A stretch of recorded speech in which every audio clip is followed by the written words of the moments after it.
Listening Library presents Star Darlings, Cassie Comes Through by Shayna Muldoon Zappa and Ahmet Zappa. Read for you by Kyla Garcia. Chapter 1. "Well, there you are, Biddy," Cassie cooed, as her pet gopher landed on her shoulder and nuzzled her pale cheek. Biddy's soft pink fur tickled Cassie's face and made the tiny girl giggle.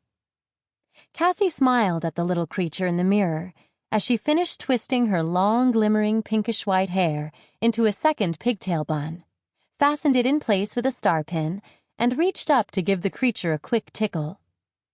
Biddy chirped delightedly, and the stars on her golden antennae twinkled.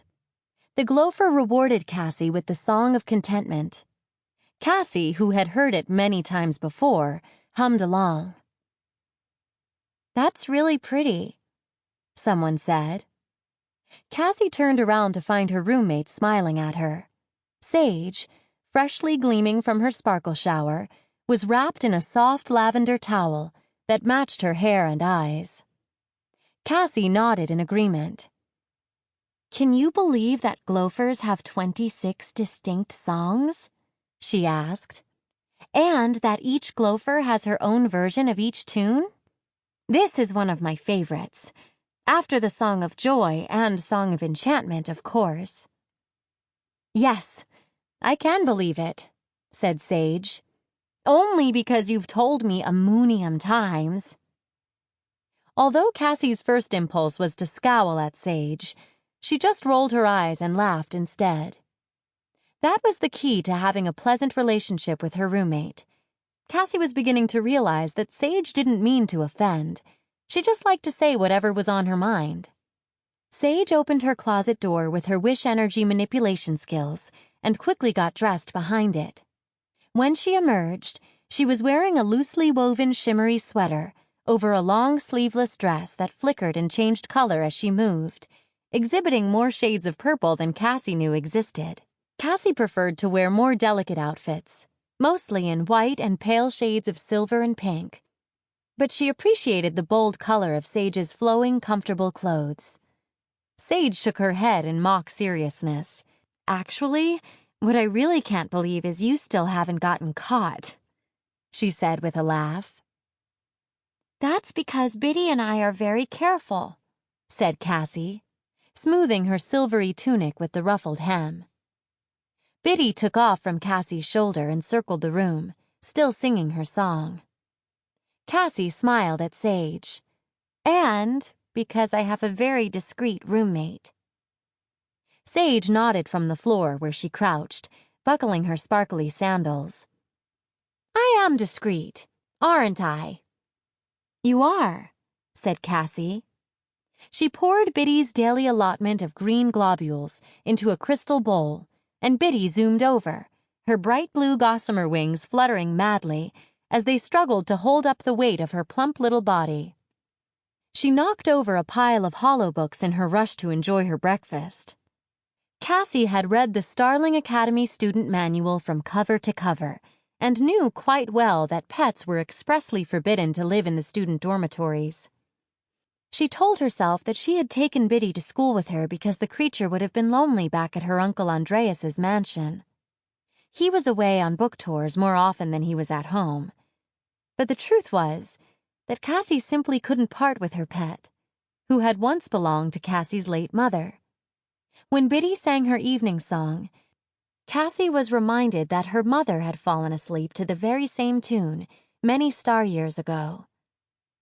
It wasn't much in the grand scheme of things, but it brought her great comfort. So Cassie had packed up Biddy and her various gopher paraphernalia and successfully smuggled her past the bot guards on the first day of school. But keeping Biddy a secret from her roommate had not been easy. There had been that unpleasant moment when, to avoid suspicion, she had to eat a green globule after Sage's nosy little brothers had found a bag of them under her bed. Her face wrinkled up at the distasteful memory.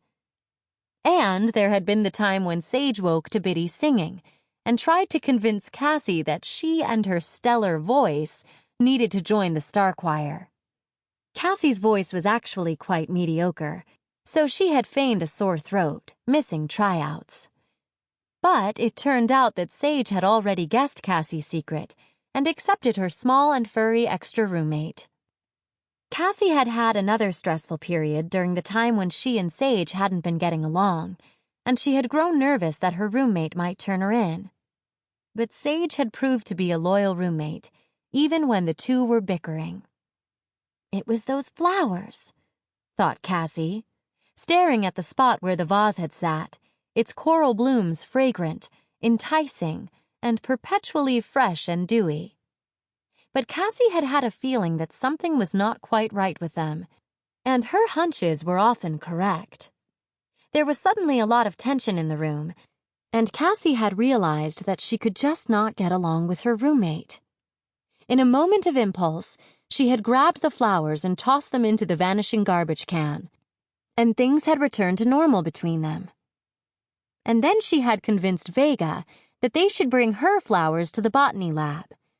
They had discovered that the flowers came from the Isle of Mizera, a place off limits to starlings.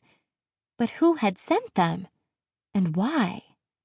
That was still a mystery. Cassie made it her mission to destroy the rest of the flowers, but it wasn't easy. She had tried to explain to the rest of the star darlings that the flowers were having a bad effect on them, but everyone had just laughed. She had a theory that the longer someone kept the flowers, the more attached to them that person became, so she'd had to get creative. On her fingers, she ticked off the roommate pairs who no longer had flowers in their rooms.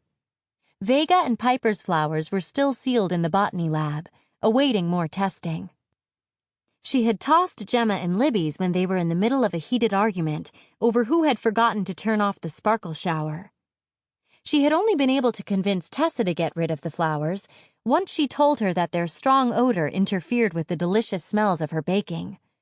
And Leona and Ophelia's had simply disappeared. She still hadn't figured that one out, but at least they were gone. That left one roommate pair who still had the flowers in their room, Clover and Astra. Cassie needed to get right on that as soon as possible. Sage finished buckling her sandals and walked to the door, her lavender braids gleaming. "Ready to go to the Celestial Cafe?" she asked Cassie. "Ready," said Cassie. Biddy zoomed in for a kiss on her furry head and began her goodbye song. Cassie hurried to the door. "Oh, let me," she begged, so Sage stepped aside. Cassie concentrated on opening the door with her wish energy manipulation skills, and the door began to tremble, almost imperceptibly, as if it was trying to decide whether it wanted to be opened or stay closed. A starmin or two later, after Cassie's pale face flushed silver from the effort, the door slid open fluidly. Cassie grinned and turned to Sage. "You're like my good luck charm, Sage," she said. "I wish I was as good in wish energy manipulation class as I am in our room." She shrugged. "I guess I get stage fright or something." Sage nodded, and for a star sec, Cassie thought she caught a small flicker of a smile on her roommate's face, but it disappeared as they stepped into the hallway and onto the cosmic transporter. Cassie's stomach grumbled. "I wonder what to order for Breck," she started. "Stop right there!" a voice barked. Cassie sighed. They were moving along on the cosmic transporter and couldn't stop even if they wanted to for Star's sake. But Sage laughed merrily. "Hurry up, Moj!" she cried. The BotBot guide zoomed after them eagerly. His official name was Moj4, but Sage thought that was a little too formal and had settled on the nickname, which he had embraced wholeheartedly. Moj had taken an instant starshine to Sage during her orientation tour and had been delighted by anything Sage did or said ever since. Most BotBots acted by the holobook, with a preset vocabulary and a limited range of programmed reactions. But Moj was special. Sample complete. Ready to continue?